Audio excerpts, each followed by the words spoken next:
According to an online article entitled Study Tallies Time Off Task in Elementary Classrooms from Education Week, off-task behaviors included students being distracted by peers the majority of the time, followed by being distracted by themselves and their environment, and so on. As we all know, engaging students during whole, small group, and individual instruction is critical for recapturing the time lost, which, according to this particular study, is upwards of 29% of the school day.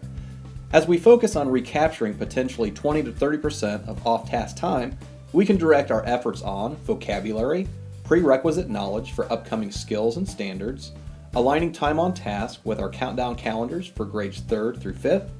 curriculum calendars, focusing on traditionally more complex skills, and spiral review, using data to focus on standards and skills that showed lower initial achievement, and even focus time on task efforts with those students who need that maintenance piece, which is, of course, a critical component of the 8-step process.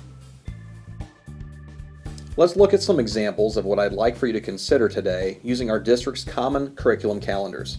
By having students simply write prepositions on Post-its and positioning them in the halls or in the classroom during transitional times, students are engaged in this 4th grade standard for January.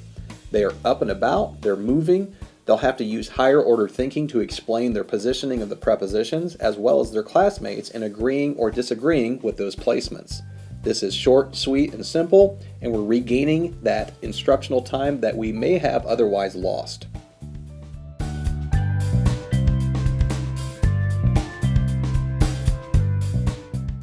The 2nd grade math standard for geometry can be practiced by simply giving students Play-Doh to form these 2 and 3D shapes during transitions between subjects, while waiting for the bathroom, transitioning to and from specials in the hall, or taking a brain break for students with tiered or targeted behavioral needs.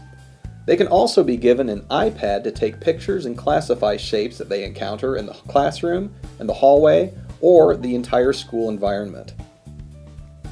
And here again, we can also engage our students in higher order thinking while they are explaining why they made something or why they took a picture of something,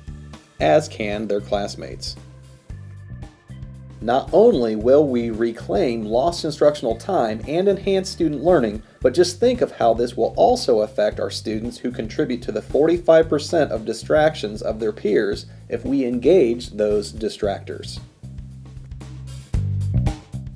Have a great afternoon coming up with some time on task strategies for the 2nd semester, and please be sure to look for the Google Doc that I'll be sending out so you can compile and summarize the things that you came up with.